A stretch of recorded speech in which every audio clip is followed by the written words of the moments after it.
Dissecting Dexter. I'm your host, Gareth Watkins, coming to you from the heart of Yorkshire, England, where it's still a little festive.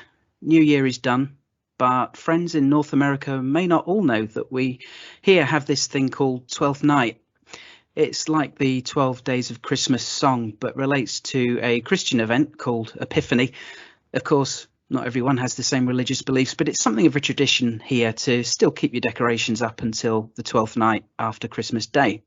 It's nice to follow tradition, but the problem is that by the 5th of January, Christmas is nearly 2 weeks in the past and you've kind of moved on into the new year, haven't you? Most of us are back to work and it feels a little odd to still have the tree up. My wife likes the tradition, and who doesn't love Christmas? So we've still got everything up. But let's face it, though, the speed at which time seems to pass these days, it won't be long before we put them all up again. But before we get into what was a terrific episode of Dexter, I just want to say a quick thank you to my most recent Patreon supporters.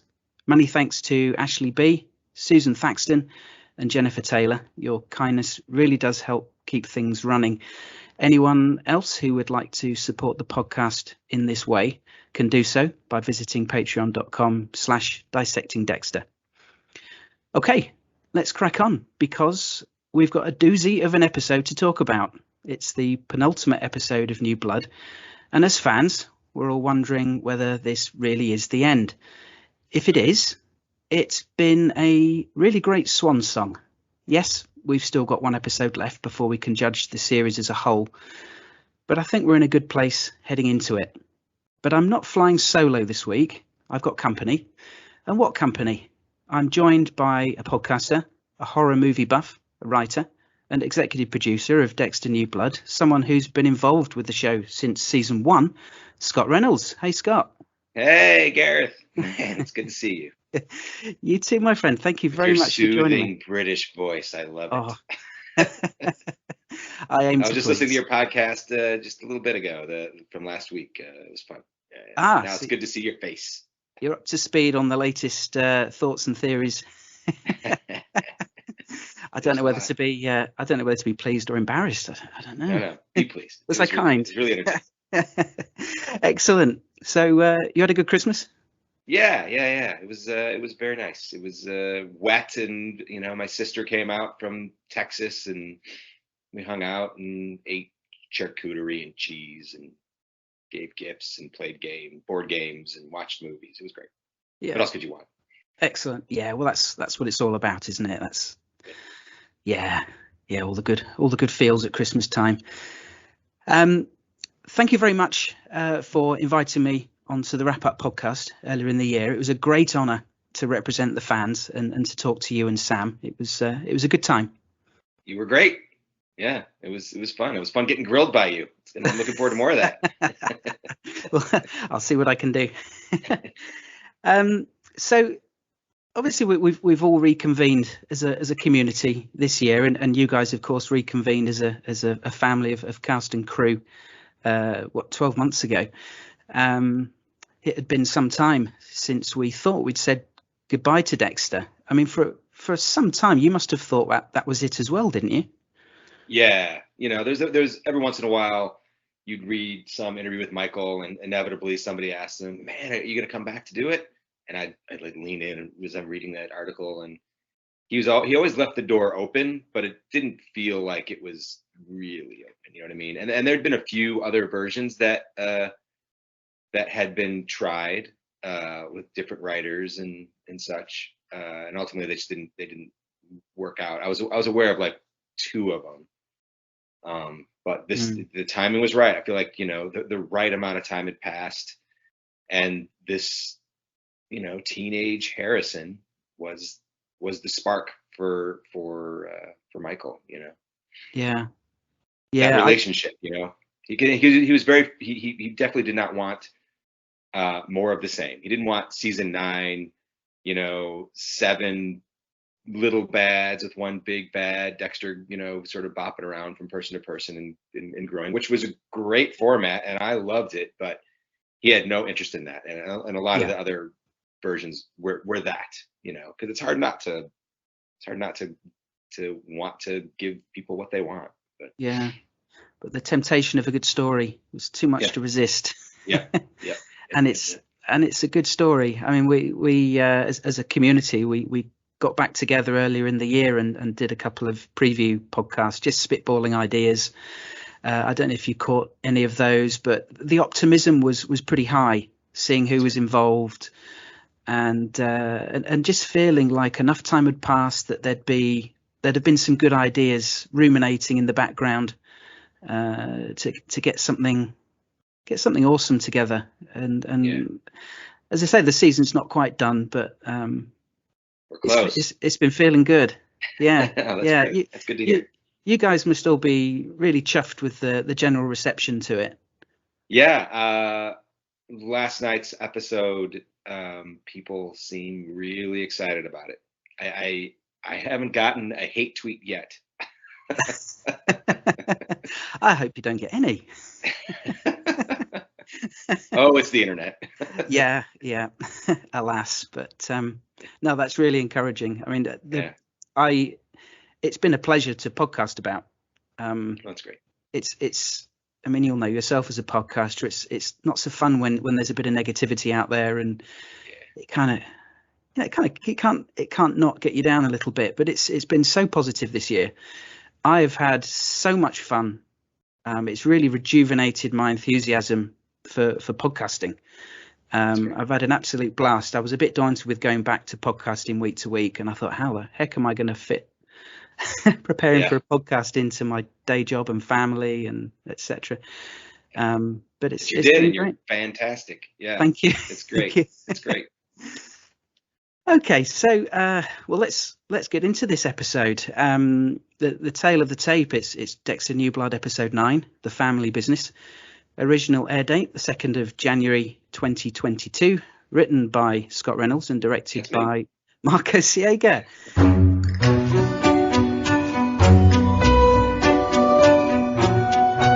Okay, so the opening shot, the front of a kid's play place, but the lighting and the colours, I thought right away, this is a flashback. We can only be in Florida. This whole opening sequence. And the aspect ratio too. Did you notice that? Like, do you know what? I didn't on first viewing. I was just in it. Yeah. We changed, the color of everything, made it all bright, like you said, and then Marcos and Hillary were just like, let's bring it back like the old show.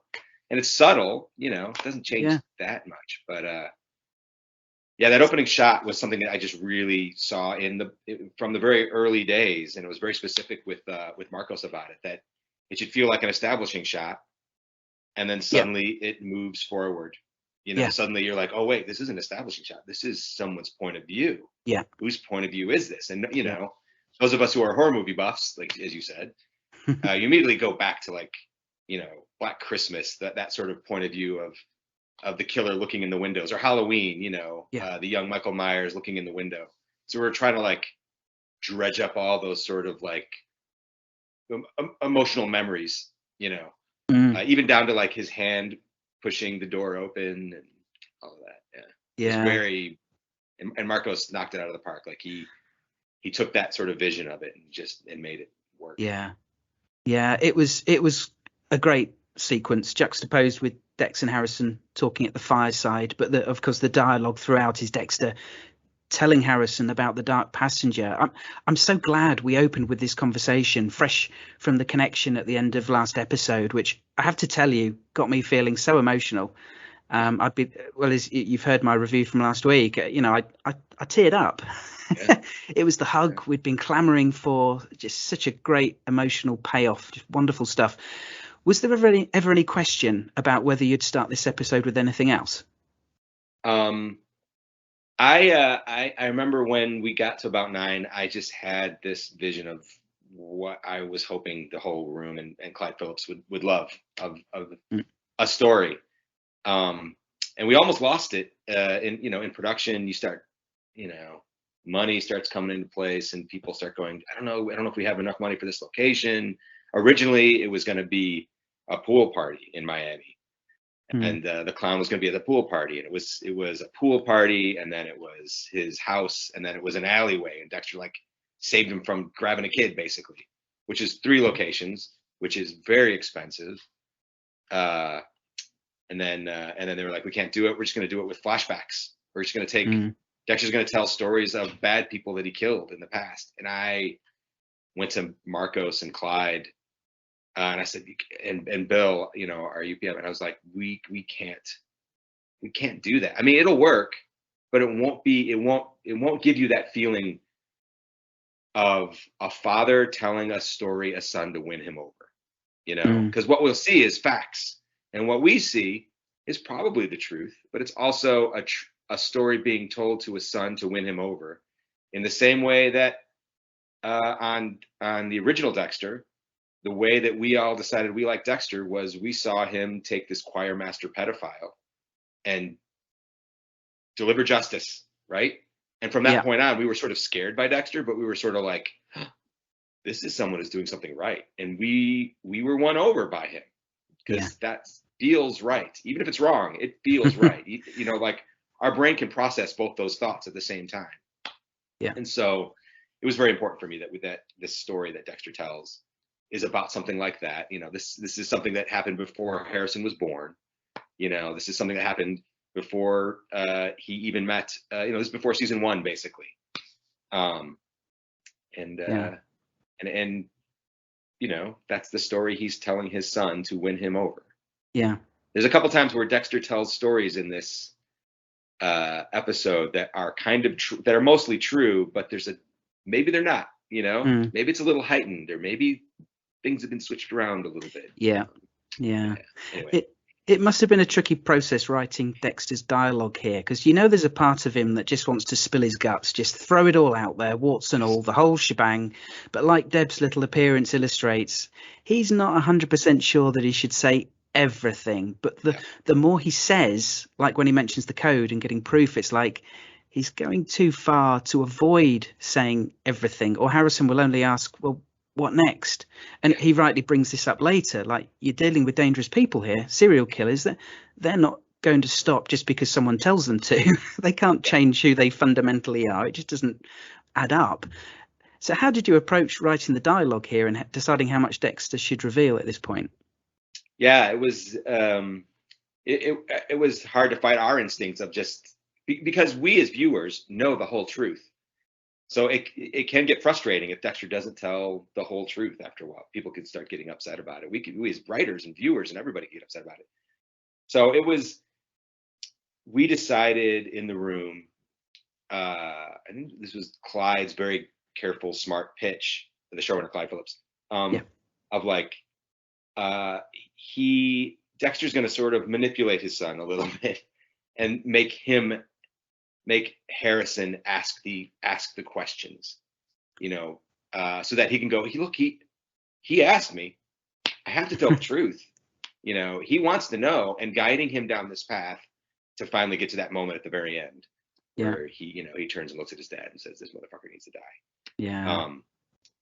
So it was Dexter telling a tale, but also sort of spinning a tale in such a way to lead Harrison down a path to come to the same conclusion that he came to. Yeah. There's a few times this week where Dexter's in his head, he's prompting Harrison, think, go on, please ask me. Me. Ask me, please. Yeah, almost begging. And it's so human. It's so beautiful to see that sort of. Dexter doesn't normally allow us as viewers to see that sort of weakness. You know, to see that sort of I'm not in control. That sort of desire outside of like I want to kill somebody or whatever. And it just, I don't know. It's because the thread, the tight wire we're walking is, you also sort of want to continue. You want to make the audience like lean in and hope that Dexter will say this horrible thing to his son. That's, you know, I'm a serial killer and you should join me. Like it's an amazing push pull. It was fun. It was fun to get there. It was a lovely sequence. Just as a fan, I was just sitting there smiling at it because it was just so great. The clown was so creepy. He reminded me in certain images like Heath Ledger's Joker. I assume was that deliberate? Wasn't deliberate, but you know, nowadays it's impossible to not go with Joaquin. You know, yeah. It more comes from. I grew up in Chicago, when I was a kid, we had a real live boogeyman in our neighborhood, John Wayne Gacy. Oh, yeah. Yeah, and it's like this, and at the same time, I also had Bozo the Clown. That's probably not somebody you know, but he had this show in Chicago for kids.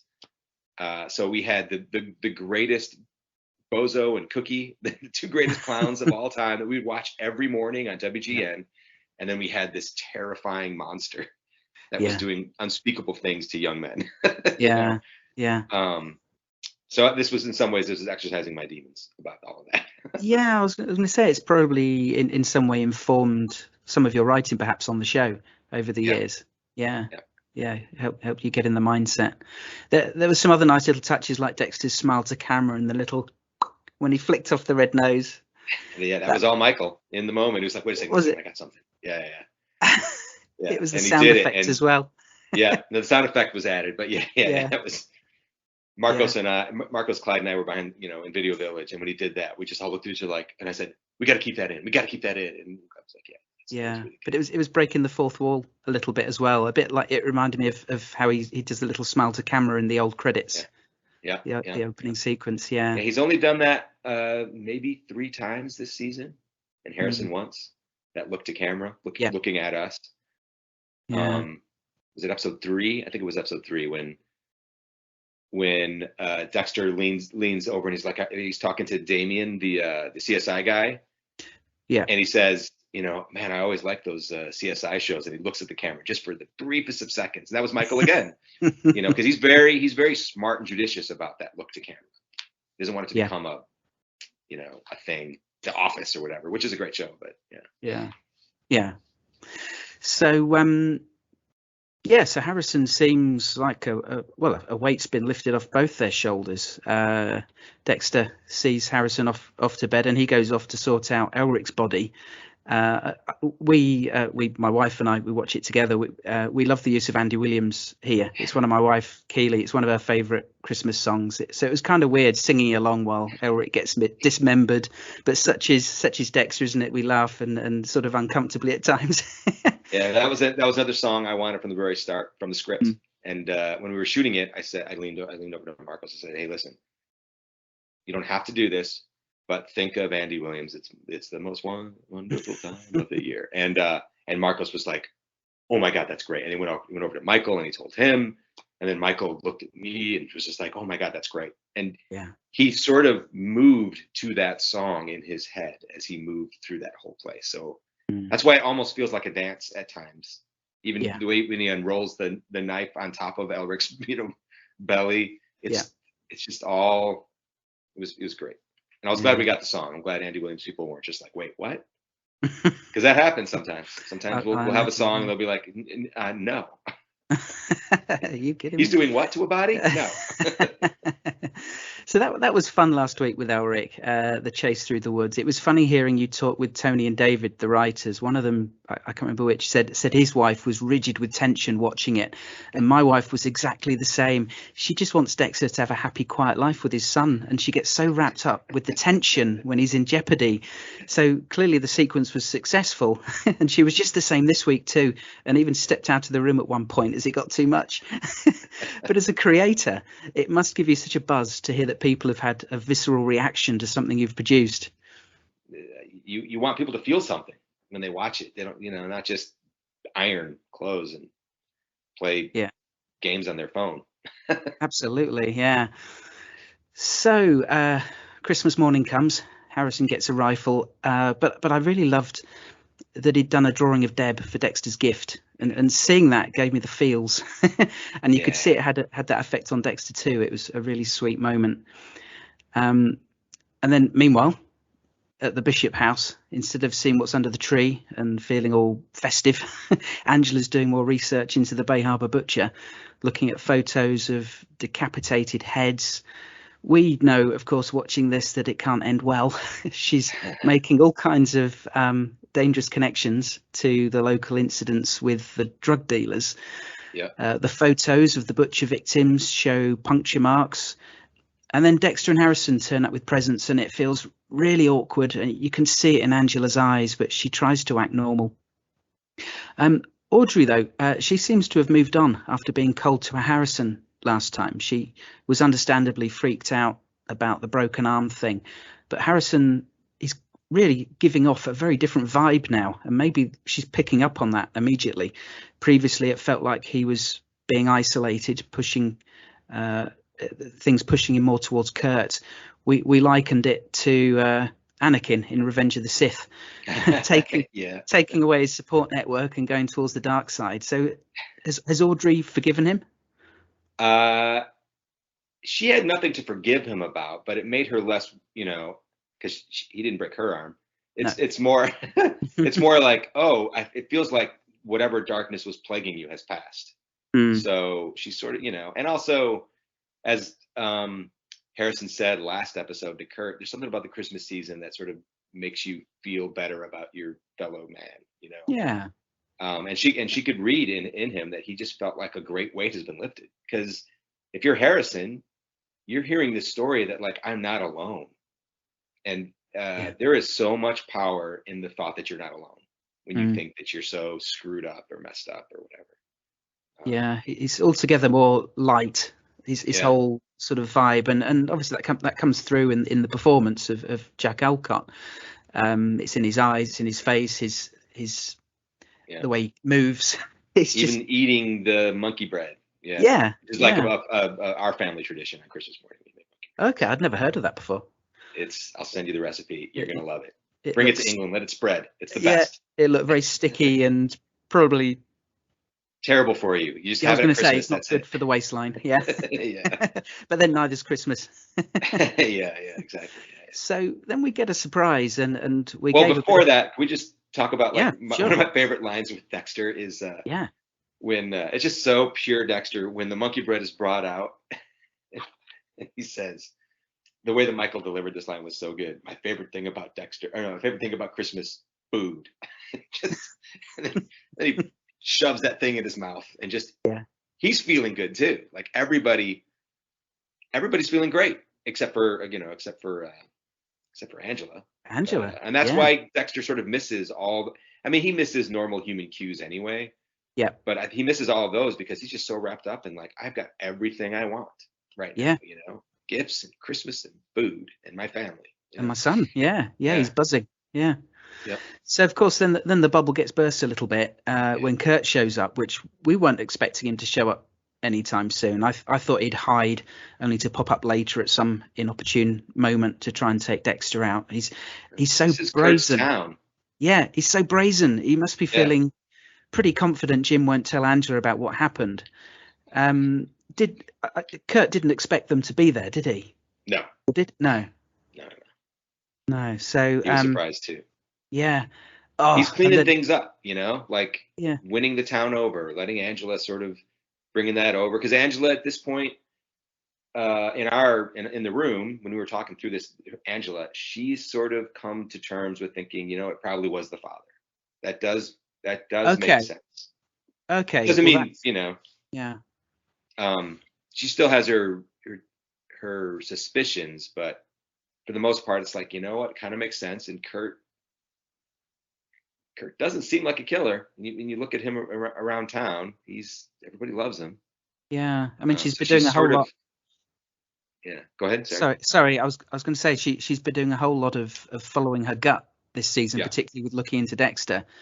That we've had some feedback about this, suggesting that has she forgotten about the missing girls? Is she just so obsessed with the deep dive into Dexter that she's kind of put the missing girls on the back burner and forgotten about, put to one side about the thing with Kurt? That seems to be the case. It's more like the case is solved. The dad did it. That's sort of where they're operating from this point forward. And now she's suddenly realizing this man that I've let into my house every day, that I've been living with for the last 2 years, could be a lot darker and more horrible than I ever thought. So that that's the patient on the table, as we would say. Yeah. Oh, and Kurt, when he acknowledges Harrison, he points his finger at him like a gun. Oh, what a bad guy. That was a Clyde Phillips touch, man. I bet Harrison wanted to flatten him. I think Harrison was a little scared too. Like, Yeah. it's Well, it's hard to fight that fear a little bit of yeah, it's what trauma. happened last. I mean, that happened last night. Yeah. Yeah. Yeah. It's fresh. Yeah. So we're at a point where Dexter knows that they need to get Kurt before he gets them. But he of course wants to demonstrate to Harrison how to follow the code, as the episode title says, teaching him the family business. Yeah. But we follow Angela, who, as I said, has shown some wily detective skills this series on many occasions, following her gut, just like Deb used to do, tying in, of course, with the advice she got from Batista. Just a quick aside about Batista here, though. He was wearing a wedding ring in that scene with Angela, and on the podcast we called him out for seeming to hit on her. You confirmed on social media that him wearing the ring was intentional, so we wondered if either he's remarried or perhaps more likely it's the one from LaGuerta. Are you able to reveal the answer? Yeah, no, he remarried in our, we at one point we'd had a whole scene with he and his family, and when she called, we were gonna have a whole thing, and timing and everything else, just production got in the way of that. But yeah, in our heads, he's happily married to Masuka. Okay. No, I'm kidding. No, he's happily married, and but he's still he's still Batista. Yeah. How you doing? Yeah. Yeah. He still likes he likes the ladies. He's a smooth operator, the old dog. Yeah. Yeah. So Angela goes to visit the vet, as I thought she would, logically following the clues. I have to ask though, and it's something that's come up in the fan community this week. In the original series, Dexter used to use M99 to take down his victims. He used ketamine more recently for the drug dealers, so it makes sense for Angela to follow that lead. But there's a question mark over her research into the butcher, which showed websites talking about the butcher using ketamine. Now, I guess what we're asking is... I'll tell you. Yeah. Yeah. Go on, I'll let you talk. Yeah. You know what I'm going to say. Ketamine sort of came about because I don't know if you've heard Michael's song Ketamine from his band Princess Goes to the Butterfly Museum. Yeah. We used it at the end of episode 5. Yes. We just fell in love with that song. And also small town, what does this woman have? What is Dexter able to use?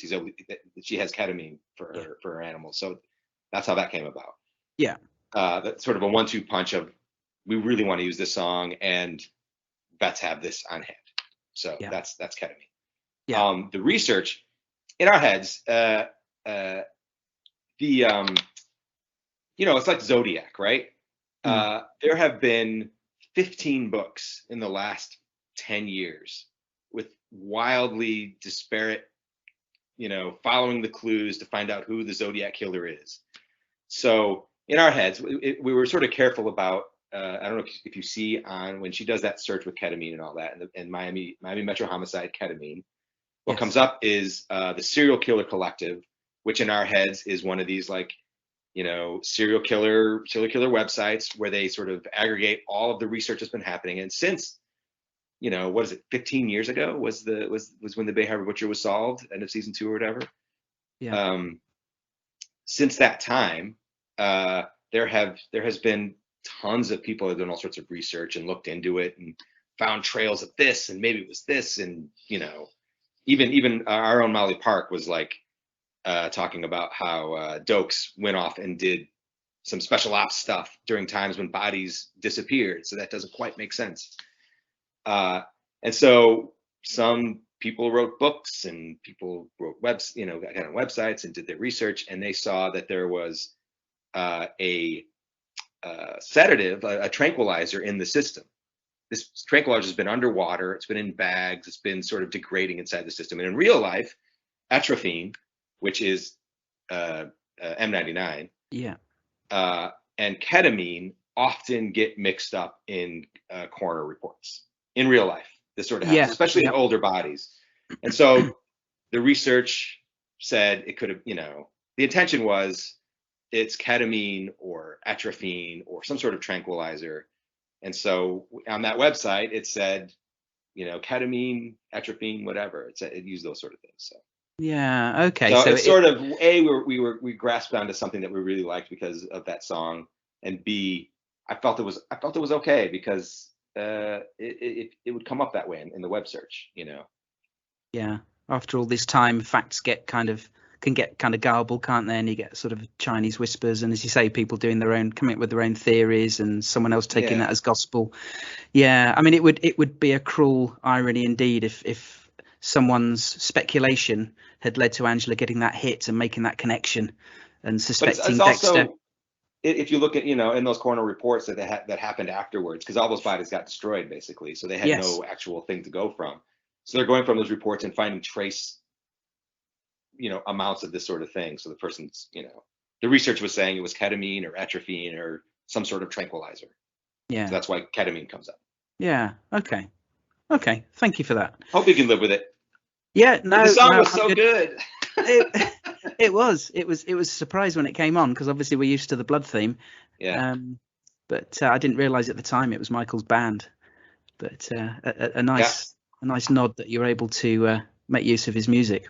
Oh yeah, it's so good. Yeah, I saw some people online just getting really angry about the FBI never said this, and I agree. The FBI never did say it. That's why we made Yeah. it on that serial killer collective website Yeah. inside the Bay Harbor Butcher section. Yeah. It wasn't FBI.gov. Yeah. Yeah, exactly. Yeah. Yeah. I mean, it's tricky, isn't it? Because as fans, we're passionate about the Yep. show, which is a positive, but it can also make you perhaps want everything to be absolutely 100% bang on perfect in every detail, and I guess It's impossible. we'd be remiss as a podcast called Dissecting Dexter if we didn't look into the Yeah. minutiae. No, I love it. I love it. Yeah, I don't blame anybody. It's all good. it's only because we care. That's right. So so next we rejoin Dexter and Harrison looking for where Kurt might keep his trophies. As viewers, we saw signs earlier in the season that Kurt might be embalming his victims, and we wondered if he preserves them. An early theory was that Angela would find his corpse museum at some point, and Iris would be among them. And then last week, when we saw a glimpse of him in his surgical gown, we speculated that Molly might already be dead. A theory, of course, that turns out to be true. So, what was the genesis of this? I'm guessing there was a lot of discussion in the writers' room about this. Yeah, about what does Kurt do? What's the most sort of horrific thing we could, you know? It comes from this movie called, it's a Bela Lugosi, Boris Karloff movie called The Black Cat. Ooh. There's this visual of what one of them what Boris Karloff does to ex-wives, basically. I don't want to give away the whole movie because it's like a 70-minute long masterpiece. But that visual of the women in the boxes sort of comes from that. And this idea of like somebody who wants to, you know, you got to find the heart a little, you know, as awful as it is, you have to find the sort of the heart behind the awful deeds that are done, you know. I mean, if you really stop and think about what Dexter does, that he, you know, strips them down, wraps them in plastic, kills them, and then cuts them up into 9 pieces. Bloody, disgusting, horrible. But when you know that it's because it comes from this childhood tragedy, and a lot of serial killers come from some sort of weird childhood tragedy that combined with them being psychopaths or whatever, some brain chemistry being off or whatever. Yeah, so it sort of came from that. Yeah. That's where it started. This idea of like, I'm the one who's going to keep them perfect. You know, it's bad patriarchy, man. It's about as toxic masculinity as you can. I'm the one who's going to keep you safe. Yeah. Yeah. It's interesting. So that's where that also came. Yeah. And also Lenin's tomb. Oh, okay. Yeah, you know, remember that waxy sort of, was it Lenin? Yeah. I think it's Lenin. Yeah. Lennon. Yeah, that rings a bell. Yeah. Yeah. Okay, so we see what I now call Chekhov's drone in action.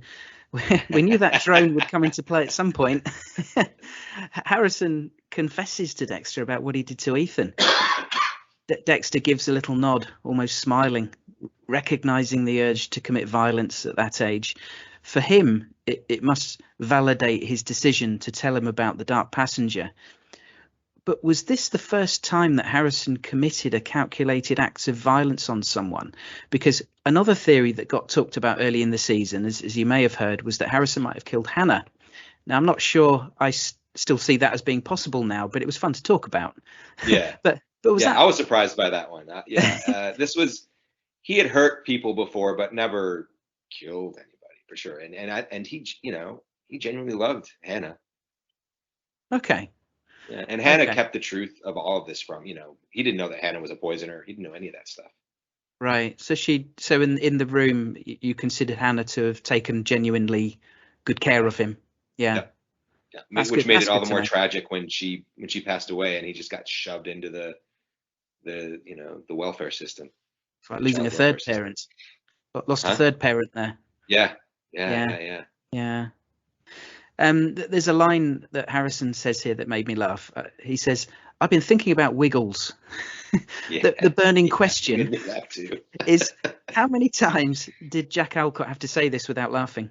Before I know he's so good. He didn't once, but I giggled at Video Village every time. Like that line makes me laugh. I've been thinking about Wiggles.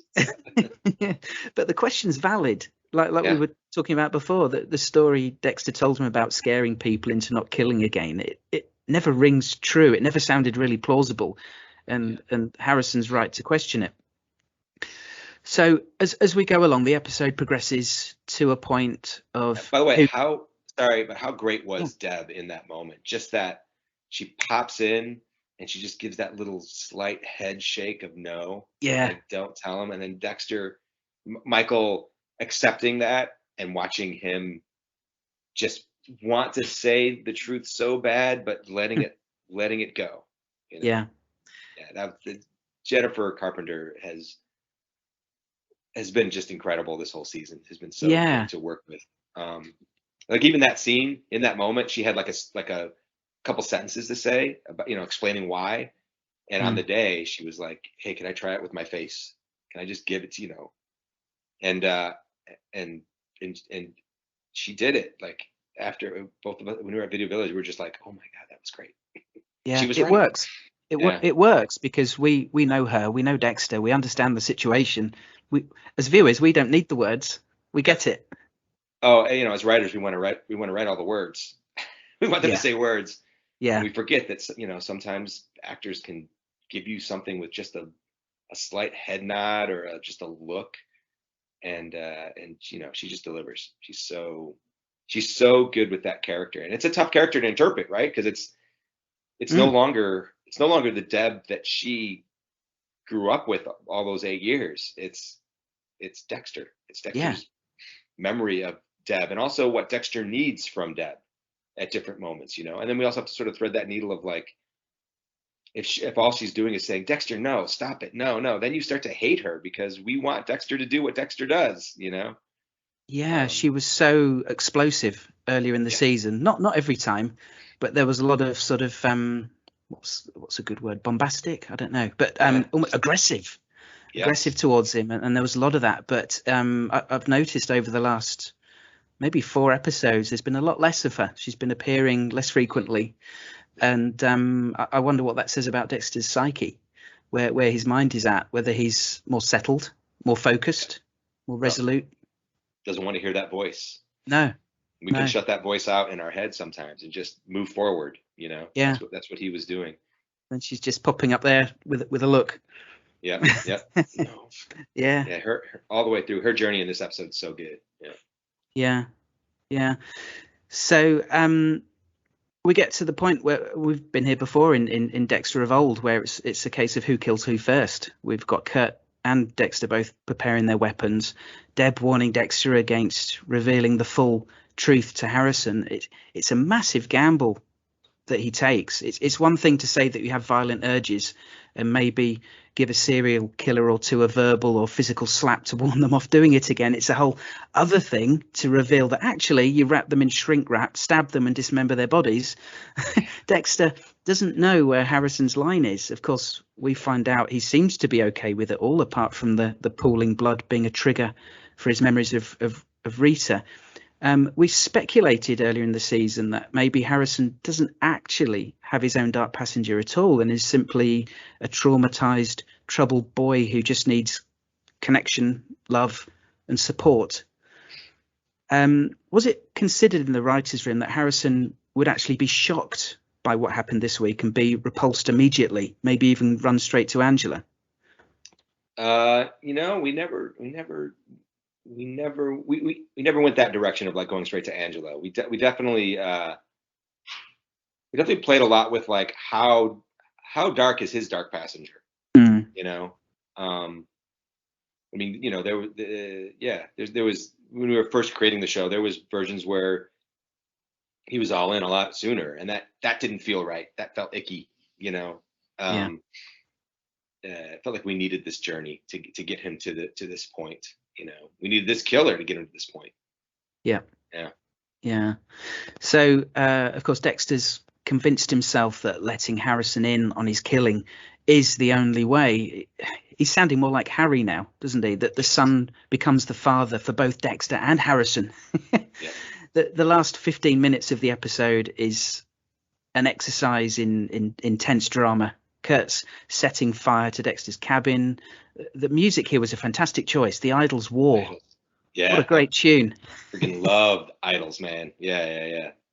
Yeah, it's They're quite from your neck of the woods, aren't they? Yeah, they're British. Yeah.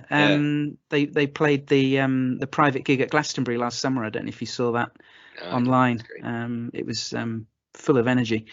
My good friend Travis, who you've probably heard giving feedback on the show before, he said this bit reminded him of A Fistful of Dollars, setting fire and lying in wait for people to come outside. Was that the inspiration here? Correct. Yeah. Cool. Yeah, I'm a huge spaghetti western fan. Yeah. Very smart. Yeah. Actually. And by the way, so is Kurt. So. Oh, that figures. Yeah. I'm just while I think about it, I mentioned Travis. I told him that I was going to be speaking to you, and he had a question he wanted me to ask you. So this is just a sidebar. Yeah. Going back to season 1 about Dexter's kill style. Early and in the books, it's apparent that he seemingly carves up his victims while they're alive. In season 1, he goes in for the kill with an electric saw, but then his MO settles perhaps with little Chino to a quick knife stab kill. He was pressed for time with that one, but it became his regular kill style. Was there a conversation in the writers' room about the change? It was a long time ago, but I remember certain factors being very squeamish about the torture aspect of it, of Dexter like sawing up someone who's alive and is aware of all of it. So it became a little bit more stabbed to the heart. If you watch Dexter this season, a lot of he places his hands. He places his hands on his chest, and I asked Michael, I was like, you place your hand on your victim's chest a lot of times? He's like, yeah, I like to feel their heartbeat.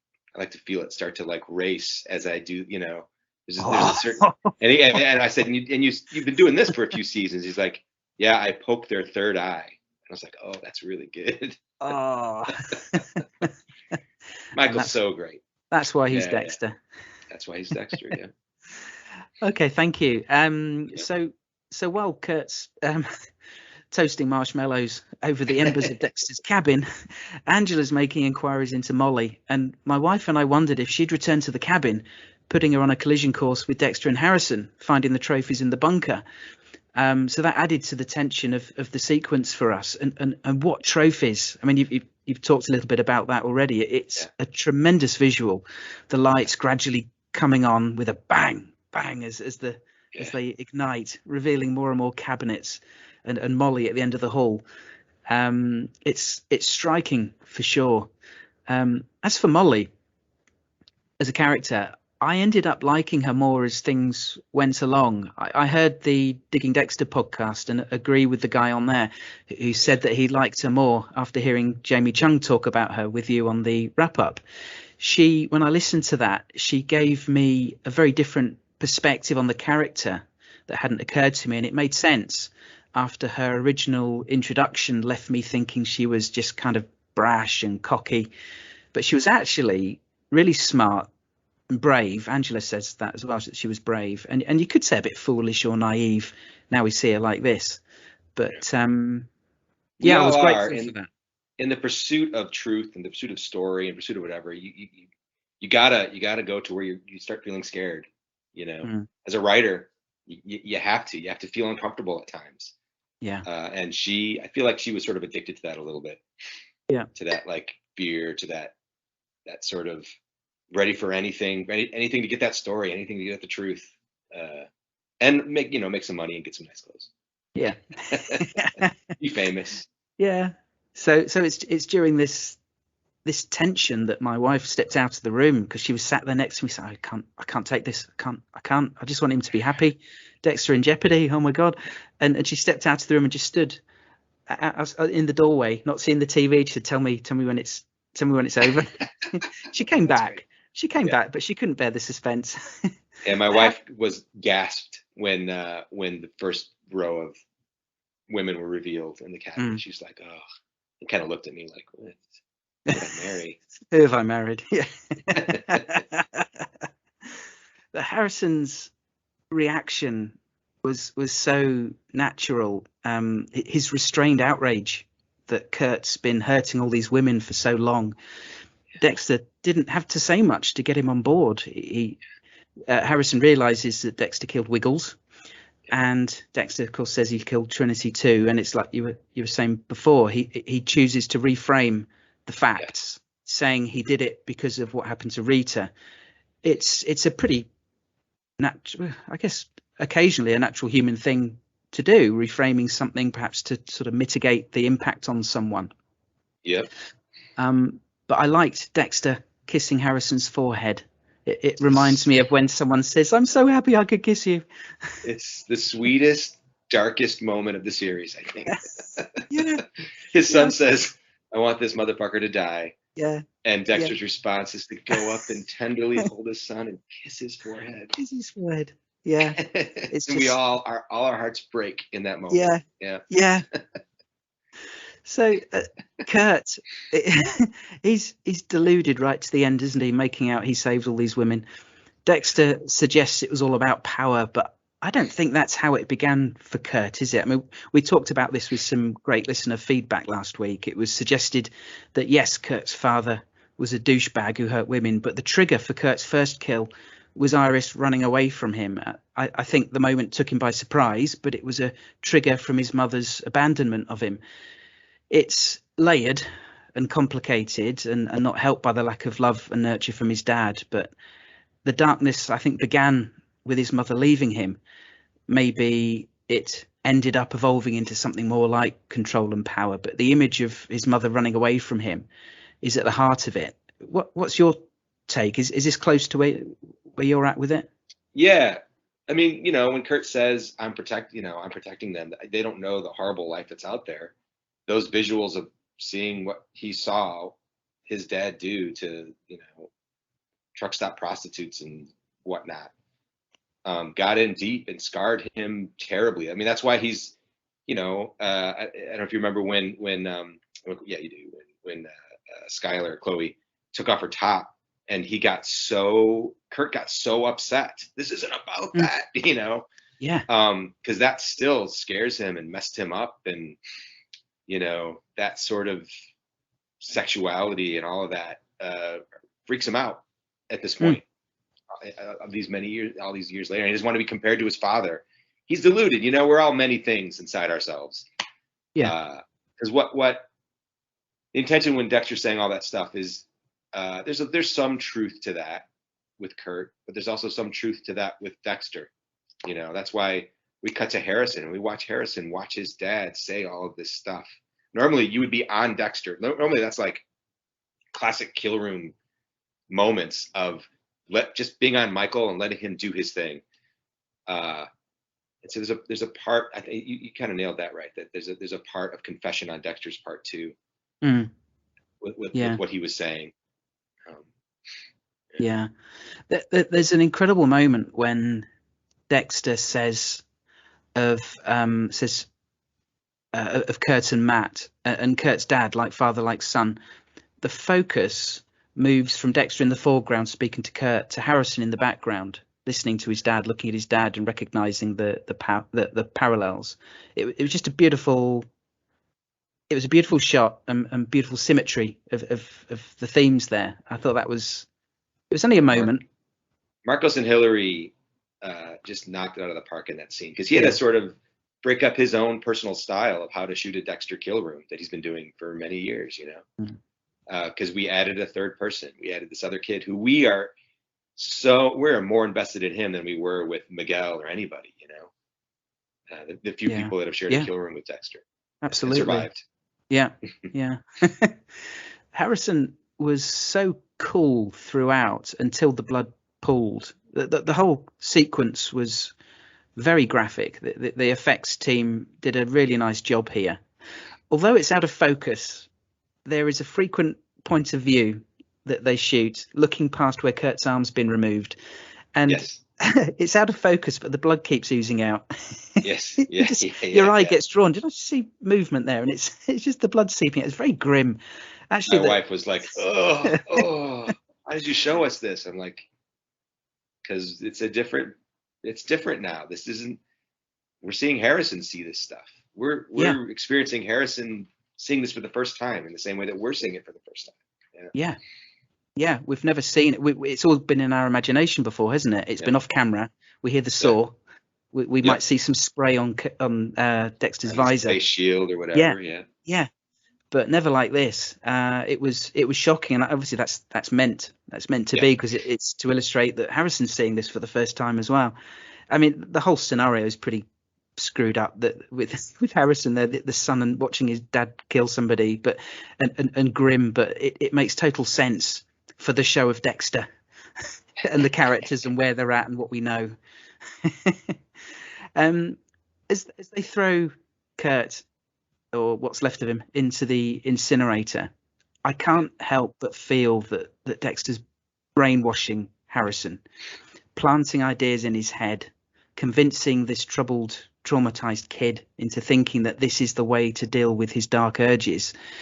As I say, it's like Harry all over again. It sounds like you think that's quite a fair take. Yeah, I mean, Dexter's looking at a mirror of himself.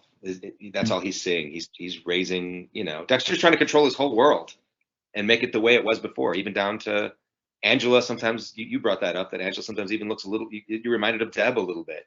Yes. He wants what he wants. He wants to control his kingdom. And so this is another opportunity to do that with Harrison. Yeah.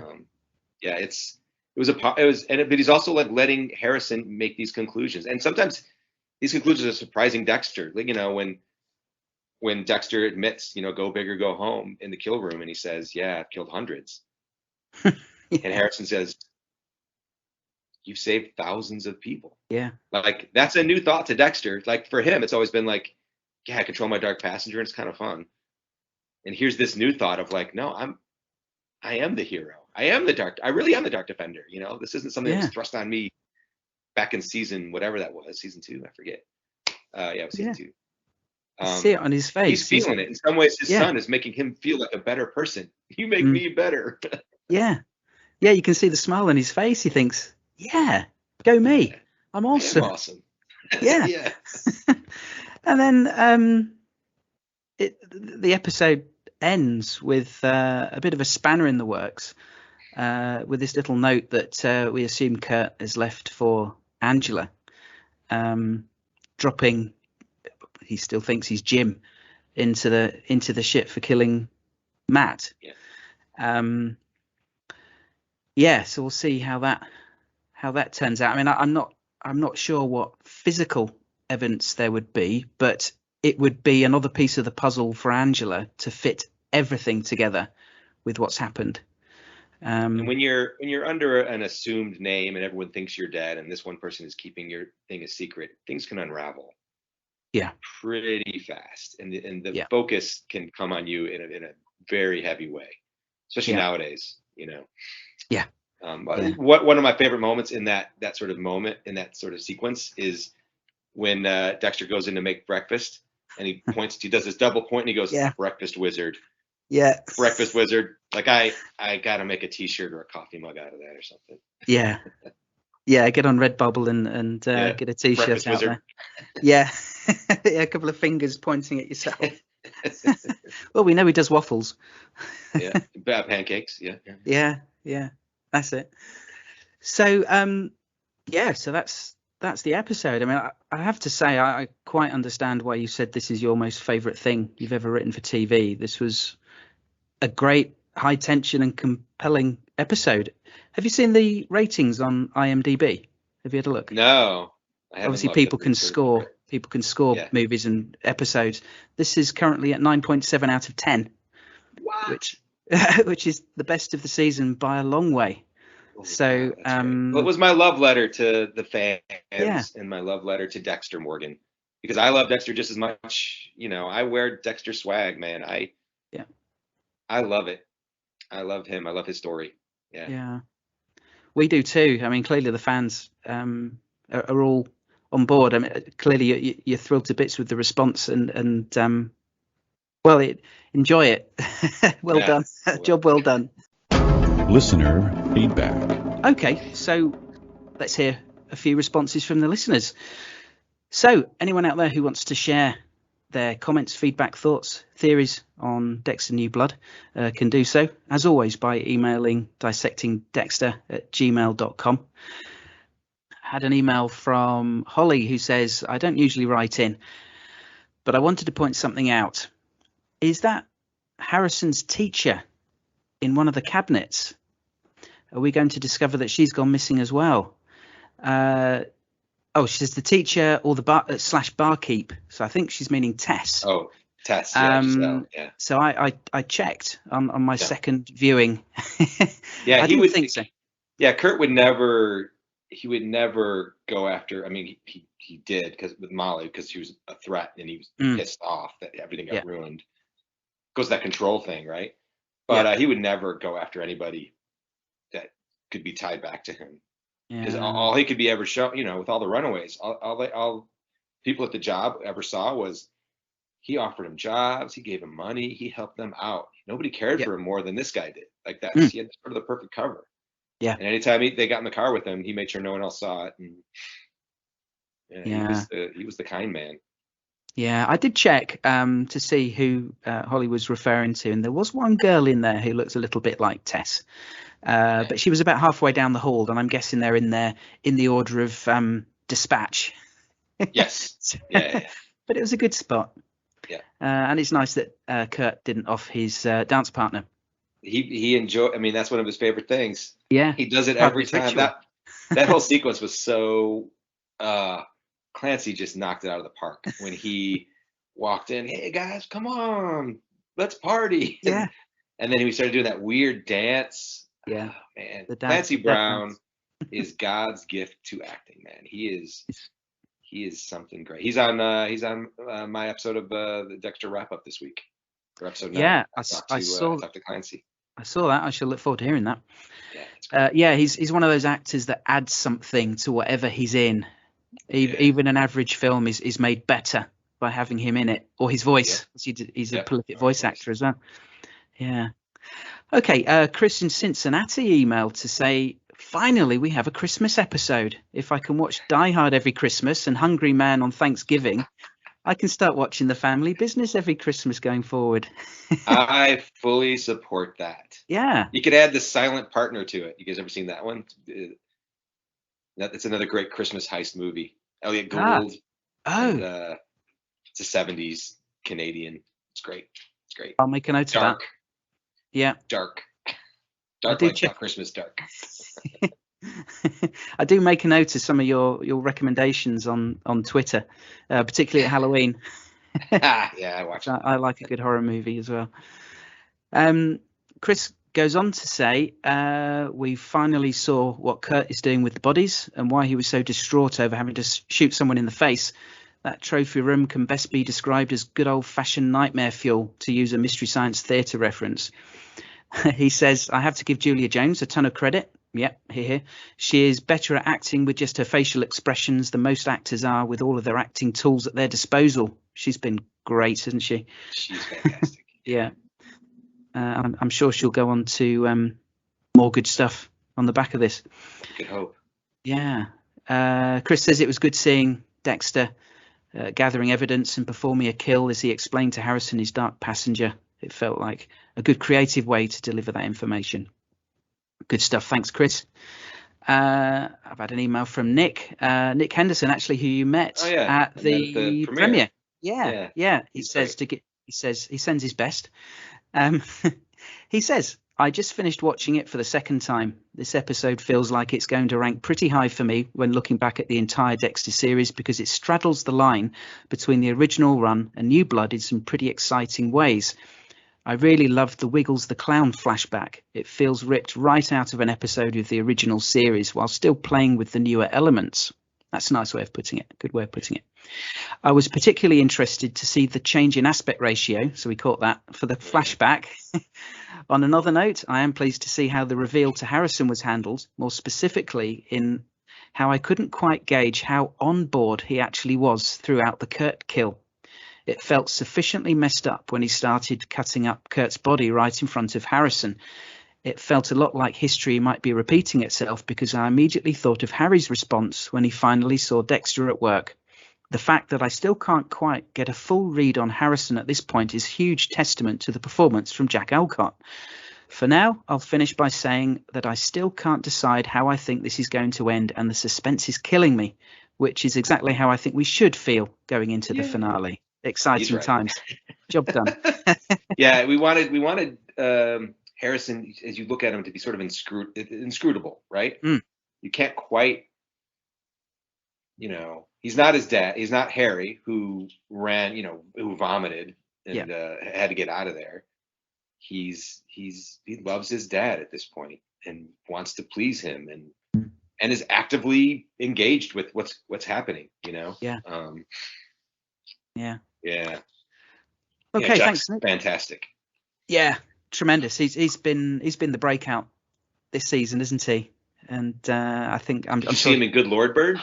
No, I haven't. It's I don't know how you watch it over there. It's about John Brown. You know about John Brown over there? John Brown, the violent abolitionist. He was this. He basically, started the Civil War in some ways. He hated slavery so much that he tried leading an uprising of slaves to take back over the South. And so it's an oddly hilarious take on it. So that's where we saw Jack Alcott. Yeah. At the time I was already sort of a fan, so we watched that. It was like, wow, this kid is good. Yeah. And then he just, knocked it out of the park. I don't know if you heard his casting story on on my episode of Dexter Wrap Up. But if people haven't heard that, you should check it out. It's a good behind the scenes of how you get a role and the work that goes into it, Yeah. It was really interesting. It's good to hear from him. He sounds like a good, grounded young man. Yeah, he's great. I think he deserves success on the back of this, definitely. Yeah. He and Michael will be on the final episode, final podcast. Ah, brilliant. Okay, Bruce in Australia has emailed to say Kurt revealing the flimsy nature of Dexter's code in front of Harrison, saying that it's bullshit, was brilliant. Dexter's choice of victims means that he's technically doing good, but he's not doing this out of altruism at all. He's a horrible monster at the end of the day. If the code was ever taught to him, he would have ended up like his brother Brian and killed a lot of innocent people. Dexter, in his speech to Kurt, says that Kurt's killing wasn't about saving people, but about feeling power over his victims. There are shots of Harrison gazing onto Dexter when he gives the speech, and I think it's because Harrison also recognizes that the speech to Kurt also applies to Dexter. He seems to register the hypocrisy of what Dexter's saying. Harrison witnessing the kill and the dismemberment might be the turning point for him, especially his reaction to the blood and walking away. From seeing his dad as Batman to the reality of who Dexter actually is. That Dexter's intent isn't to be a hero vigilante trying to save people's lives, but that his actual purpose is for the hunt and thrill of a kill. Lost my place. Clyde Phillips said on a podcast in November that the ending is surprising, inevitable, and satisfying, and will make the audience's brains explode. I really hope it does. I also want to mention that on the Showtime YouTube page for Dexter New Blood, it says next on the season finale, not series finale. Thanks, Bruce. Season finale, not series finale. Could be a Freudian slip, or maybe we should read into it. Since we are a fan podcast, we do like to do that, don't we? I won't put you on the spot, Scott. I wouldn't tell you either way. No, but it does show how we fans are hungry for more, which has got to be a good thing. Yeah, that's great. I think we've talked on the podcast before about Dexter's primary reason for killing, and that it's to satisfy the dark passenger. Harry, of course, helped him channel it so that some good might come out of it. So saving lives is definitely secondary, just a happy byproduct, making what he does easier to stomach, certainly for us as viewers. But was the dismemberment a turning point for Harrison? I think the pooling blood was definitely triggered the traumatic memory, but I didn't get a sense that he was turning his back on his dad. Any comment about this? Yeah, I mean, our attention in the room was that's not what threw him off. It is that we were looking sort of that. You remember back in season 1 when Dexter walked into that room, the hotel room full of blood, and he stumbled and fell. It's one of like Michael's favorite scenes is that moment of just falling in that slop,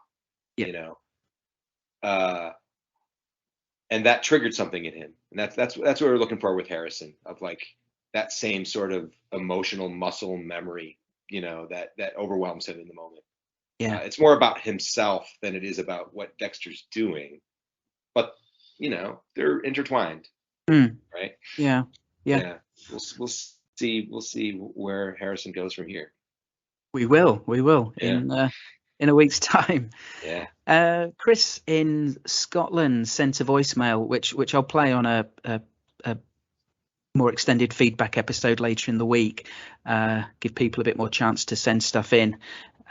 But from his message, there were some interesting points that I'd like to bring up with you. He brought up that Angela seems, actually we talked about this, seems totally focused on a deep dive on Dexter now, when her drive before that was Iris and the other missing girls. She's taken some leaps in her investigation into Dexter. It's perhaps less of a leap to suspect Kurt's involvement with all the other missing girls, perhaps. And I think you said you've given your take on this, and that perhaps she's accepted that Kurt perhaps wasn't. She's accepted that reasonable doubt about Kurt. But she's definitely become obsessed with her deep dive into Dexter. Chris also noted Dexter's failure to pick up on Angela's social cues on Christmas Day. He said how good Dexter is at picking up on things with bad people, but always has been a bit hit and miss with regular day-to-day social cues. She turned to give him her cheek when he went to kiss her, and twice didn't respond in kind when Dexter said love you. Although that last one suggested to me that he just says it out of habit, like it's autopilot, and it just didn't register that she'd not said it back. He's rushing out the door. He's got other things to do. Yeah, exactly. That's exactly right. Yeah. Chris brought up the interesting parallel to Trinity, with Kurt getting one over on Dexter from beyond the grave with the note, like Dexter found Rita after he'd killed Trinity. So Kurt's note has been discovered posthumously. He thought that was a nice callback. And finally, and I really wasn't sure whether to bring this up with you in case I pick up anything from your reaction. But Chris, because I don't want you to give anything away, and I don't want you to feel like you have to put on a poker face. But Chris also referred to Harrison literally receiving Chekhov's gun from his dad. My wife heard this. I was listening to Chris's voicemail in the room earlier, and she was listening. And she came out with such a gem of a theory, but I really don't want to say it now in case it's right, because it makes so much sense to me. I don't know whether to save it for off air or just for the feedback episode later in the week, but I think she's cracked it. Shall we dance around it, or shall we just move on? Shall we dance with the devil in the pale moonlight? Up to you. I will not tell you one way or another, no matter what. I've read lots of theories online. Okay, yeah, I'm sure. Lots of tweets. Yeah, and I'm sure you've heard every possible permutation and combination of what may happen to everybody. I mean, on the podcast, a popular one for a while was that Harrison might end up killing Dexter. I mean, that hasn't been, I haven't seen that talked about this week yet. So maybe recent events have changed how people feel. It's been speculated that Dexter will simply go to jail for what he's done, what he did to the drug dealers, and perhaps there's not enough to tie him to the Bay Harbour butcher to get a conviction. But what my wife suggested was that Harrison will kill himself, which to me makes a lot of sense, tying with what we've said. Not that there's so much ambiguity, but just speculating as to how on board he is with what Dexter's doing, and the fact that Dexter's telling him that this is the only way, and that maybe Harrison thinks, perhaps in the cold light of day, actually, I can't live like this. You might be able to, Dad, but I can't. And if this is the only way, I don't want it. Bearing in mind Harry. Pardon? Pull a Harry. Yeah. Bearing in mind, as we've talked about, he's before he even turned up at Iron Lake, he's got issues of abandonment. He's got these flashes of memory of something horrible happening to his mother. That all piles on to at a young man's head. Yeah. So these are all certainly theories. That they are all theories. That is true. Yeah. Okay, we'll leave that there. I just throw that out there. It could be something else. It's like box E, other. Well, none of the above. We'll go with that one just for. Yeah. Okay. So that's the feedback that's coming so far as we record. But it's all positive, which is good. Sorry, my cat's scratching the sofa. Go on, pack that in.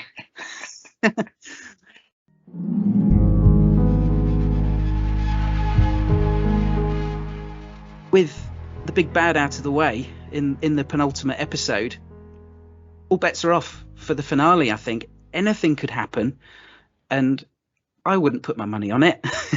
As we've just talked about, there are theories, there are options, but I think it's great credit to you and the rest of the writing team that there is no one obvious conclusion. Clive Phillips really led us down a great, his leadership led us down a really great path all this whole season. Yeah, it's been great. Yeah, he's had a lot of time to think about it, isn't he? Because he left the show, didn't he, after season 4 and left on a high, of course. Yeah, we're in a good place. I mean, I said this on the podcast last week, but this season has become one of my favourite Dexter seasons. At this point, it's right up there for me. It's had everything, and it's not even over yet.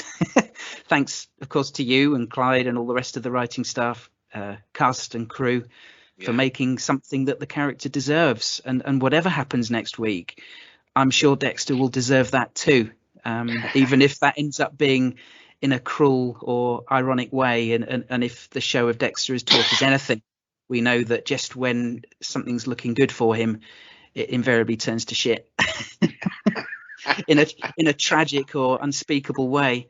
He is the most optimistic serial killer around, like in spite of every season of season 1, can I have a girlfriend? I guess season 2, can I have a girlfriend? No, but I'll keep trying. Season 3, can I have a best friend? No, but I'll keep trying. Yeah. Season 4, can I have a family? Can I have it all? No, but I'll keep trying. He just keeps. Yeah. You've got to admire his tenacity. Obviously, it came to a bit of a head in season 8, and you can see why. You can understand. But even still, even this season, he's like, can I have a family? Yeah. Can I be fully understood and loved and appreciated and belong and become something more? It's.